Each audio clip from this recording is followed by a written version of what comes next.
The Disturbing Story of the Melting Man. Have you guys seen it? Because we haven't. Now let's jump into it.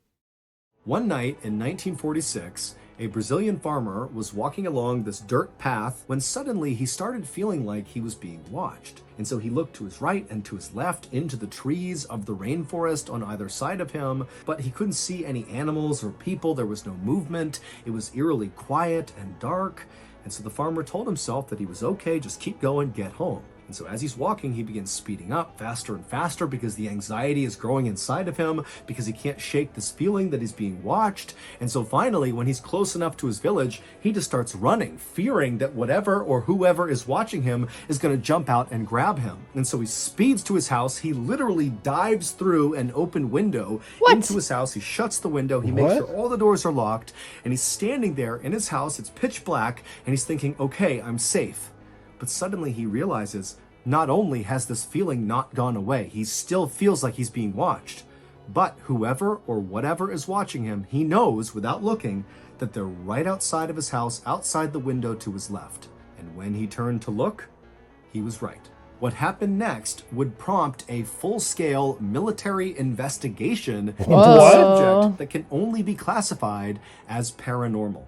But before we get into that story, if you're a fan of the strange, dark, and mysterious delivered in story format, then you've come to the right place, because that's all we do, and we upload once a week. So, if that's of interest to you, please figure out which book the like button is reading currently, and when they're about halfway done with it, spoil the ending.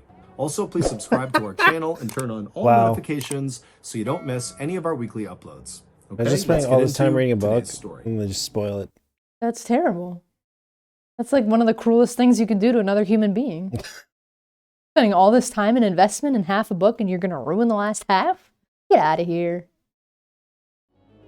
On March 4th, 1946, nearly every resident of a rural Brazilian town called Araçariguama packed up a few days' worth of food and drink and headed south to the nearest big city to celebrate the Festival of Carnaval. This festival is an opportunity for folks to cut loose and eat good food right before most of them go into a religious fasting period. One resident who opted not to join the fun at this festival was a 44-year-old man named João Prestige Filho. João was a farmer, he had 5 kids, he was a very quiet guy, and he did not enjoy things like the festival for Carnival. The crowds and the noise made him anxious, and he really hated dancing, which there was a lot of at these festivals. Instead, João would rather spend his spare time out in nature. And so, when João's friends and family and everybody else disappeared to head off to this festival, João did just that. He and his best friend packed up João's horse and cart, and they traveled across the dirt roads through the woods to the nearby Tietê River, where they spent the day fishing for catfish. And as João stood on the rocks casting out his line, he listened to the birds sing and the parrots swooping by. It was beautiful and sunny out. I mean, this was a perfect day for João. As sunset drew near, though, both João and his best friend knew that while the rainforest they were in was beautiful during the day, at night it could become quite hazardous with the animals that come out at night, and so they knew they needed to leave. And so they packed up all the fish they caught back into João's cart, and then the two of them hopped onto the cart and began making the journey back towards the town of Araçariguama. When the pair got to a split in the road, João's best friend hopped off the cart and walked on foot down one path because his house was actually just outside of the town, and João, still in his cart with his horse, said bye to his friend and went the other direction. Now, by this point, the sun had completely set, and so it was totally dark out as João is going down this dirt road in the final stretch towards his town. At this time, in 1946, Araçariguama was a beautiful place, but by no means a modern place. They had no running water, no electricity, there was no sewage, no paved roads, no access to main roads, and nobody had a telephone. It was basically like this little patch of civilization with about 100 people living there. There was a church in the middle of the town and a couple of small huts that kind of sat around it. And João and his family lived in one of those huts. João usually loved walking along or traveling along this particular stretch of dirt road, especially at night, like he was doing right now. He really enjoyed looking up at the stars and listening to the animals off in the forest that he couldn't see. But this night, Joao just had a bad feeling as he was making this final approach towards his town. Now remember, there's almost no one in the town. You have a They're bad all feeling. at this festival, so it's kind Never of like good. a ghost town in the middle of a forest. But Joao, as he's going down this dirt road and he can see the church up ahead, he's a couple hundred feet away, he began getting this very unnerving sense that he was being watched. And so Joao, as he's in his cart, began looking into the trees and all around him, wondering if maybe an animal or a person was nearby, but there was no one. Finally, Joao actually reached the church and he could see his little house, and he could also see that his wife, who was at the festival, had opened up one of the windows just slightly so he could open it up the rest of the way and crawl into the house when he was back from fishing, because she had locked the doors when she left. And so by this point, Joao was trying to be very calm and collected despite the stress of feeling like he's being watched. But when he saw that window and he saw how close he was to his house, he basically just had the horse sprint the rest of the way to his home. He just wanted to get off the streets. And so finally, Joao, he reaches his house, he crawls in through the window, he shuts it behind him, and immediately Joao expected to feel totally relieved that he was now behind locked and closed doors and windows. He was safe. But despite being inside of his home, he still had this sense that there was someone or something around him that was watching him. Joao, like many other residents of this village, was fairly superstitious. There was an old abandoned mine that was near the town, and Joao and his peers had grown up hearing stories about some monster that lived in the mine that would come out at night and roam the forest. And older people in this village would talk about this ancient serpent called Boitata that would come out at night, and it would appear in a burst of fire. And so Joao, he's thinking about the mine and these demons and ghosts that roam in the forest, and he's all alone because everyone's at this festival and he doesn't feel safe inside of his house, and so he's really starting to panic. And it's at this moment that he suddenly feels this sense that whatever or whoever has been watching him is right out his window to his left. And so Joao, as he's turning to look out the window, he's anticipating seeing a person out there, or maybe a jaguar or some other animal that's followed him from the rainforest. But when Joao turns and looks out the window into the dark night, what he sees right outside of his property was so terrifying that for a second Joao couldn't even breathe, and he just stood there staring at this thing, and then he tried to put his hands up to protect himself, but it was already too late. What? Minutes later, Joao would come stumbling out of his front door, out into the dark night. He's got a big blanket wrapped around him, and he was just screaming incoherently. And as he screamed all this nonsense, he began running in this kind of zigzag pattern with no clear destination in mind. It was just like this mindless running all through the village. And as he's running, he's got no shoes on, and he's stepping on sharp rocks and glass and trash. He's cutting his feet up horribly, but he doesn't seem to even notice. And so as he's doing this, he's causing this huge scene, but everybody's gone. It's a ghost town. It's just him in this abandoned village in the middle of a rainforest in Brazil. But eventually, Joao kind of calmed himself down and ran to his sister's house, Marie, because he noticed there was a lamp on inside of her house, and he was hoping that maybe she too had stayed back from the festival. And it would turn out Marie had not gone to the festival. She too did not really like big gatherings like that, and so she was home. And so Marie was in her kitchen when she began hearing outside this horrible screaming sound, almost guttural sounds coming from someone or some animal out there. And then before she could even figure out what it was, she heard this loud thud against her door. Marie was terrified, and she ran to her front window to look out and see what it was that had just collided with her door. And what she saw made no sense. It was her brother, Joao, but he was wrapped in that big blanket and his feet were all bloody, and he was screaming at the top of his lungs, but he wasn't saying anything. He was just kind of babbling. And so Marie was about to run over and open the door for her brother. But right before she did, as she's looking out the window, Joao turned and looked at her, and when he did, she screamed because his eyes looked so alien. They were wide and totally unfocused, and she thought, that can't be my brother. What's wrong with him? But she would go over and open the door because after all, it is her brother. And so she opens the door. Joao kind of falls into the room and began writhing around on the ground, continuing this scream he was emitting that didn't even seem human. And the whole time, Marie is trying to ask him, what's wrong? What's going on here? She's scanning him, and besides the cuts all over his feet, he didn't appear to have other injuries. And so eventually, Marie just knelt down, and she was about to grab Joao and try to kind of stop him from moving around, to just look at him and try to have a conversation with him. But before she grabbed him, Joao rolled over and his lips opened up, exposing his teeth, and he kind of grimaced at her with those wild, unfocused eyes. What? And again, Marie just kind of backed up in horror. Who is this? What's happened to my brother? And as Marie stood up to get away from Joao, Joao, still with that sickening grin with his teeth exposed, had this kind of low hiss come out of his mouth. And so Marie, thinking he was trying to talk, she leaned in, and through this hiss, she heard him repeating,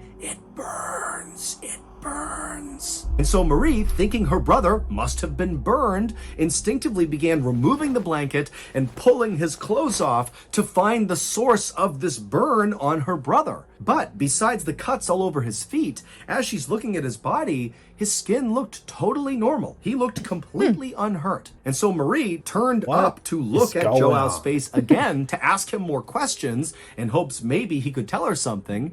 And it was at that moment she noticed that even though he didn't seem to have any other injuries, his complexion on his face was now starting to change. Now, Joao's cheeks had turned this kind of dark purple and almost looked like they were starting to swell. And so at this point, Marie knew, okay, I can't handle this. I don't know what's going on here. And so she would stand up and just kind of back away from Joao, who's still got that grimace with his teeth exposed and his purple cheeks. He's staring up at Marie. And Marie, she finally backs out and she goes out the front door and she begins running to the other side of town. Marie knew that there were two other men who had stayed home from this festival. It was the town sheriff and the town doctor, whose name was Arasi Gumiji. And those two men lived close together on the other side of town. And when Marie arrived in front of their homes and began pounding on their doors and yelling for help, the two men quickly came outside, at which point Marie tried to explain what was happening to her brother, how do you but she explain didn't really that? have the words, and so she just said, "He needs your help." And so the two men just went with Marie, and they ran back across town to Marie's house, where Joao was still on the ground, writhing in pain when they went inside. Marie had only been gone for a couple of minutes, but by now it wasn't just Joao's cheeks that had turned that purplish color. His chest and arms were also turning purple. At this point, the sheriff leaned over Joao and began asking him some questions. And Joao, he was obviously in horrible pain from something, but by this point, he had calmed down enough to where he was speaking a little bit more. But what he was saying made no sense. He told the sheriff that he had been followed home and then he got burned. And when the sheriff asked him, "Who burned you?" all Joao could say was, "No one is to blame." At this point, the sheriff left Marie's house and jogged over to Joao's house to look for some sign of how he got burned. But when he got there, the house was completely unburned. Everything was exactly as it should have been. There was no scorch marks. There was not even a lit candle anywhere. So there was no clues. Yeah, really hard to explain that, bro. To Joao. By the time the sheriff got back to Marie's, it had been about 45 minutes from when Joao first got hurt. And now, whatever was happening to his body that was turning him purple appeared to be getting much worse. Joao's skin all over his face and his chest and his arms was now not only a very dark purple, but his skin was starting to blister and pop. In fact, there was one area on his arm that had bubbled up so much that when it burst, you could actually see the bone in his arm. It was almost like Joao had been boiled in water, like the way you would boil meat on a bone until the meat was tender enough that it fell off the bone. It was like that was happening. Yo, what? So as Joao's flesh just sort of began cooking off of him, the town doctor, Arasi, said, "We have to get him to a hospital right now." But because the roads were not paved and it was dangerous traveling at night, they knew they couldn't get him to the big city hospital. They would have to take him to a local hospital.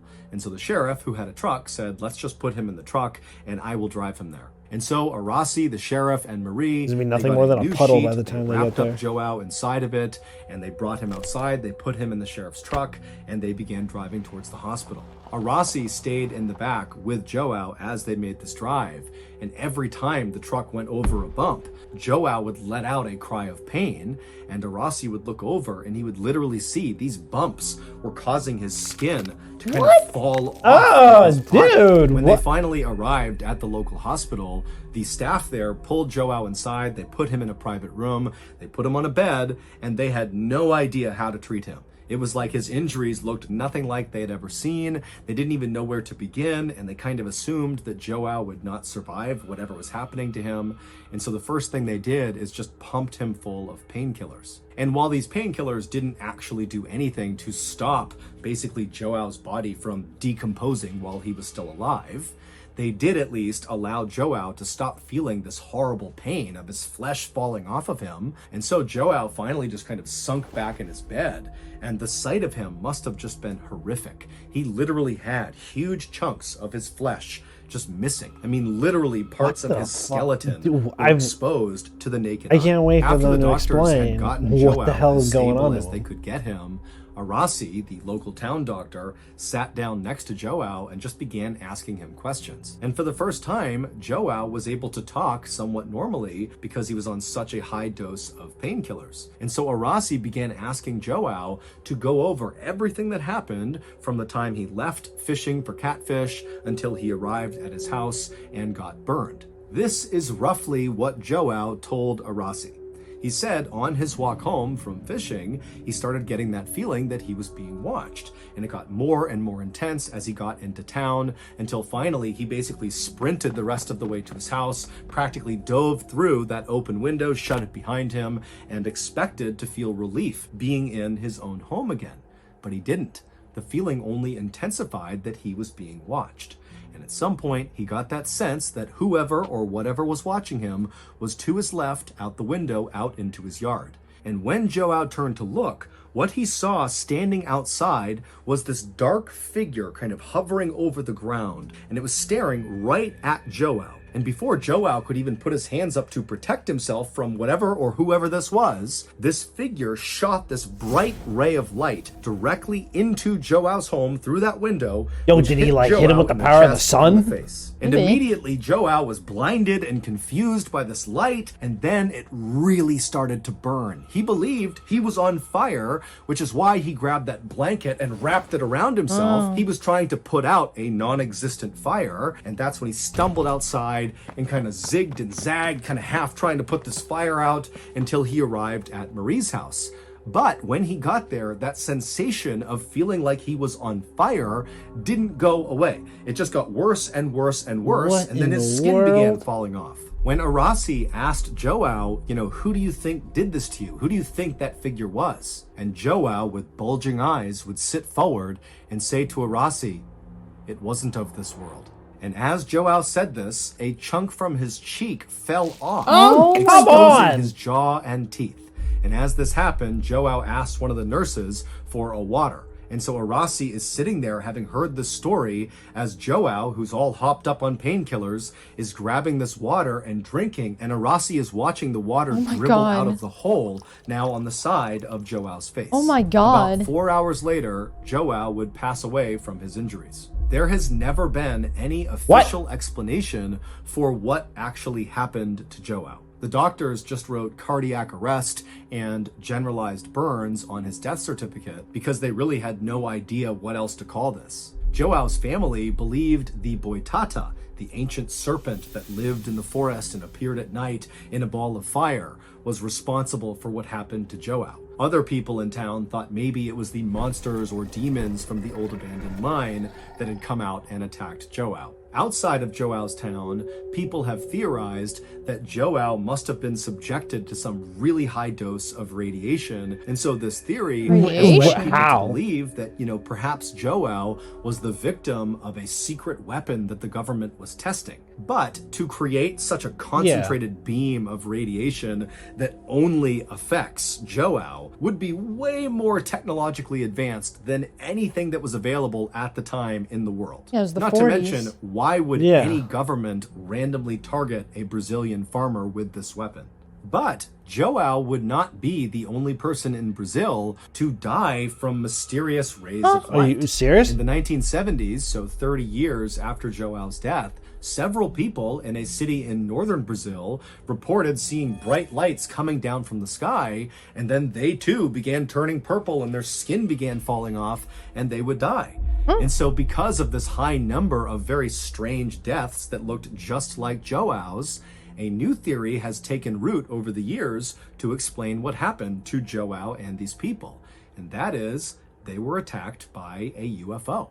That Joao, when he looked out the window and saw that dark figure hovering over the ground, that was a UFO, and the light he saw was a weapon. The UFO was firing a ray of radiation that struck him and killed him, like it struck and killed the others in Brazil. The military actually looked into this theory in 1977 and 1978. It was called Operation Saucer, like flying saucer. However, officially, they came out and said they found no evidence that UFOs were in any way involved in what happened to Joao or these other people. However, many people are skeptical that we're really getting the truth. Well, so that's going to do it. What are your thoughts? If you got I don't know about the UFO stuff. It's a little extra for me.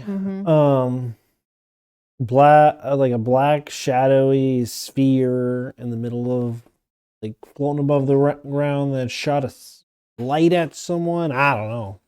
Yeah. I mean, the snake bite is almost the most convincing. Well, like, you would know. She got bit by a snake. There'd be a bite mark. And I mean, the whole melting and shit is fucking weird. That's so strange. I don't get that. I don't know how, like, it was boiling from the inside out. Inside out. And then it also happened to, like, multiple people later. Yeah. So, I don't know. And not even in the same area. Like a whole other part of Brazil. Yeah, so basically... Disturbing. Basically, don't go outside at night. That's the moral. Go to carnival. You know? Yeah, go dance the night away. Go dance the night away. But... Bizarre. That's so strange. Yeah. Oh, man. There's just some weird things that, like, you just can't explain. Yeah. Well, on that note, thanks so much for watching. If you like what you saw, please subscribe. If you have any suggestions, leave them in the comments, and we'll see you in the next one. Yeah, see ya. Bye.